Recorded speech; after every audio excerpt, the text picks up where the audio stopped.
Hey everyone, I'm Xiao Zhong. Today, I'm visiting someone, an aunt from Nanjing who's lived in Africa over 30 years. She runs a Chinese restaurant here. Let's go check it out today.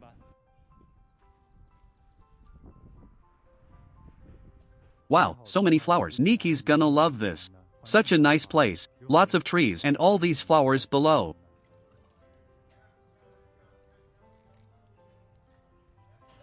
Over there. We'll put these over there. I'll find a place. I'll put these over there. Auntie, I'll order something. Okay, so you're Xiao Zhong? What's this called? Filming that thing. For the video. Right, what do you recommend? What kind do you like? I'm from Sichuan. Sichuan style spicy. Right, either's fine. What meat slices? Tofu flour in meat slices. And tofu flour. Spicy. Okay. Cooked in individual pots. Alright, auntie, how about this? I'll have tofu flour in meat slices. You can take it. And a vegetable dish. Tofu flour with spice. You're like a Sichuan person. It's okay. Numbing and spicy. I don't eat super spicy. Okay. Medium spice. Auntie, you two are like sisters, right? Right. Auntie, what's your last name? I forgot. Duan. Auntie Duan. Can I call you Auntie Chenling? Yes. I see you have a sign. Feels pretty vintage. How long has this place been open? Since 04. Can you still get hot pot there? Sure can. And they've got those big northeastern pots too. And look, I'm almost done here too. Lots of French people order from me. Actually, I'm almost done here too. And over here. I'm working on it right now. These decorations next to me. All of these are done. Then cut them into strips. They play that game here. Ma'am, this place is pretty big. Yeah, did you buy or rent this place? Some of it's rented. I tried to buy it at first. He'd be rich if he sold it to me, but he wouldn't sell. So when did you come to Togo? 32 years. 32 years. They have karaoke here on Fridays. Here, do the locals sing? They love it. They sing French and local songs. French songs, Chinese songs, they just set up a stage, right? They sing karaoke right here. The husband you mentioned, is he local? No, my husband's French. So is he around here often? He leaves me alone. He has his own income. We're completely separate. We do our own thing. Yeah, I don't get involved with him. He doesn't get involved with me either. Ma'am, where are you from? Nanjing. Ma'am, you look pretty young. You dress nice. Not at all. You've got great presents. This was from my old place. It's inside. Yeah, it's pretty nice. This looks nice. Look. Just local stuff. Yeah, like my downstairs lights. They're all this kind. All bamboo lights. Really nice. You've been here over 30 years, so you just chop meat? Chopping meat. But this is mine. Because of the pandemic, I can't go back. Actually, I just do engineering here. I work with the designer here. Then they finish it. Then they need to buy stuff. I go with them when they return. Oh, to get supplies. Auntie Shin works. Looks like someone's delivering supplies. I used to be here. I studied music. Oh, you studied music? Yeah, I studied music. When I first came here, didn't plan to stay long. Just wanted to go back to the US for more studies. Later I stayed and did well. So I stayed in the US. Right. Then I didn't want to leave, so I stayed. Auntie, can I get a drink? Sure. So auntie, are your kids around here? Yeah, when in Lushong. I was just telling her off about her toys. She made a total mess. She has a whole room of toys. Her own room? It's like a total war zone. I told her to clean up, can't go down. He goes to school here too. Auntie, for a place like yours, living in a house like this, how much would something like this cost? Because my place is really bad. That house was awful. Before it was fixed up, it was terrible. So I spent a fortune, including this place. Everything was broken before. So I lived here cheaply back then. I'm only 55 now. 550K a month. A place like this now would be at least $1 million. Before it was all just like beach sand. Couldn't grow a single tree. So I rented some land. I bought truckloads of soil. Mixed black and red soil. Don't say it's not my place. You're comfortable here. Having breakfast here is great. Right? Yeah, the breeze. So I thought, life's too short. Make yourself comfortable. Money doesn't matter, right? Be comfortable. Yeah. Ma'am, are your chefs all homemade? My sister. Oh, that lady. In our family. We basically don't hire black people. They're just helpers. So it's not hard for me, right? Running a restaurant is such a hassle. It takes so many people like us. They can tell me their family background. But our food tastes different. Ma'am, you said you've always been in Lomé? Over 30 years in Lomé. You must be one of the first in Lomé. I have lots of fans on YouTube. They were in Lomé. Then moved to Canada. Right, we could have gone then too. But we didn't want to leave. Like now, I don't want to go to France. What's the point of going to France? It's hard work. Here, you have so many people serving you. It's a great place to retire. Very good. Here in Shangning, Melissa. Hello. Hi. So pretty. Hello, Melissa. Hi. Hello. Can you speak Chinese? Do you know how? Really so pretty. Auntie looks just like you. Can you? What grade are you in now? What grade? She doesn't understand. Melissa, are you okay? Mom's whip. Not a big whip now. How old is it? It's 60. So cute. Going to work. Auntie, you go ahead. Okay. Let me show you guys the mushrooms and greens. And this is beef with tofu, right? Here's some chili sauce too.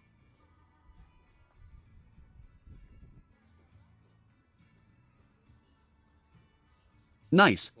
This tofu is very springy. This feels like boiled pork with tofu. And Auntie is very thoughtful. Before I ate, she asked where I'm from and considered my taste. Like if you're in Africa, you can actually drink more of this tonic water because tonic water has quinine in it. It can treat malaria to some extent. The music Auntie plays here is also nice. Listen, everyone. Yesterday once more.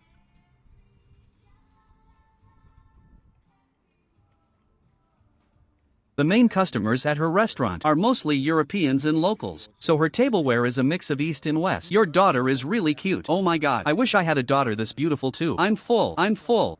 Such a big portion. I couldn't finish it all. Auntie, you have great taste in music. I studied music. You really think so? Definitely. So what area of music did you study?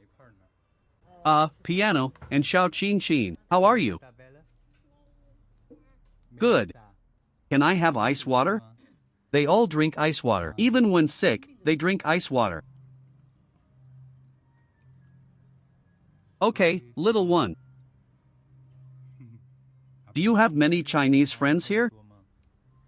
Not many now. I guess cause I've been here a while. I've noticed. Cause I've helped so many Chinese people here. Cause I have connections here, right? Right. But later it got messy. You know, the relationships just got strained, right? It just felt chaotic. Everyone's messing with each other. And then, all the money goes to black people. I really don't like that, right? But I mean, we Chinese are so hardworking. So smart. Why can't we get along? Like before. Like those guys at the Commerce Department. The two heads, right? When they came, I always treated them, right? Right. And every Christmas, I'd go give these people gifts, right? I don't even need them, but it's about connections. When you need them, it makes things easy, right? If something happens and you go pray to them, who's gonna help you, right? Yeah. So Auntie, being here and running a business for so long, competition back home is pretty intense now. Lots of people want to come to Africa to develop. So based on your experience, having met so many people, do you think coming to Africa, which industries would be more promising? Well, if you're talking about, importing Chinese goods, I think there's no profit in that. Nowadays, I think opening factories. Look at how advanced your domestic materials industry is. To be honest, we go to China to buy construction materials just because they're cheaper there, right? Right. Now prices keep rising and shipping costs are high too. Right. Take steel supports for example. People from Egypt and Turkey have much better quality than ours. And they look better. And shipping is cheaper too. Right. About what you mentioned earlier. You mean, besides trading, which might be tough now. And the factories. Opening factories. Like what industries? Which industries do you think have potential? Well, you see, there's still a lot missing here. If Chinese entrepreneurs want to open factories, they need to come and check it out themselves. Take the Lebanese guy Duo for example. He has a cosmetics factory. He's opened 3. Plastic factories too. He has 3 factories, over 2,500 workers because the Lebanese consul. And I'm good friends with him. So he told me, his factories are always profitable. They're really active here. They're in every industry. They're very successful. I think it's their business mindset. And there's the market. Like today's topic. Also messed up by Chinese. We Chinese say, money solves everything, so they ruined the market. Keep going up. Before, tax issues were cheap. Now it's at least 7 million. Right. Why? Chinese people just offer money fast. 5 million. Bribe. 7 million. I'm like, what are you doing? Why? Often it's accountants setting it up. Because I have friends there. I know people at the tax bureau. He told me straight. 90% are accountants. They report you. Your own accountant rats you out. What can you do? Then you're in trouble. Accountant says I'll fix it. Ugh. Tax bureau wants 8 million. He probably pockets 5 million. Get it? Got it. Like accountants I used to know. Didn't even own a bike. Now they've got tons of cars. New cars all the time. They're all taking Chinese money, right? But Chinese people don't realize they've helped them with a lot. Some are fake. You know, when it's discovered, Chinese people aren't the ones getting fined. So you say business is tough now. If you don't change your approach. Still doing things like they did 20 years ago. Just importing and selling. You can't scam people anymore. Now everything's transparent, right? How can you scam them? Plus, local prices keep rising. Raw material costs are up. Labor costs keep rising. Shipping's so high again. How do you manage?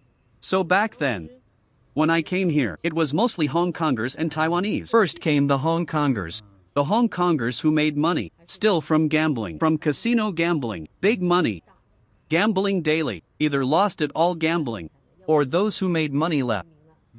Then the Taiwanese came. After they came, same thing happened. Those who made money got rich. And left too. When the Taiwanese were around, they said you're shooting yourselves in the foot. Like I run a restaurant, right? The ocean's huge. You catch your fish, I catch mine. Why do you think all the fish are yours? Yeah, that's not realistic. Now many Chinese are like that. What's the Chinese mindset? If I can't have it, neither can you. So they sabotage each other. It's toxic competition. So I've been here long enough. So I thought, oh, quiet down, yeah, because many friends from China, about Africa's safety, are worried, right? What about Togo then? It's very safe.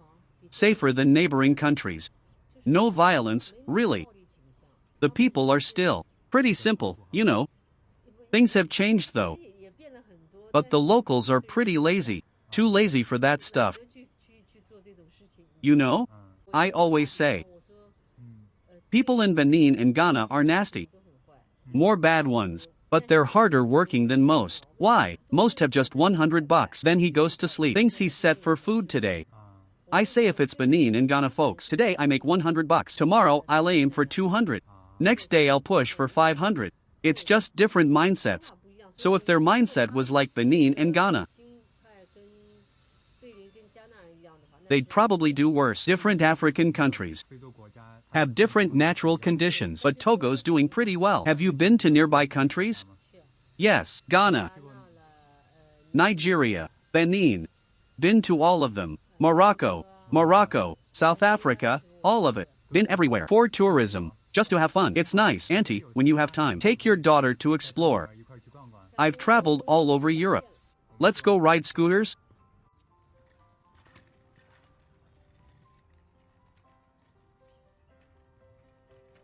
Auntie's leaving. Come back with friends next time.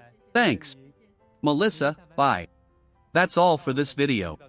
Thanks for watching. Follow Xiaozhong. Xiaozhong shows you more African Chinese stories. Bye.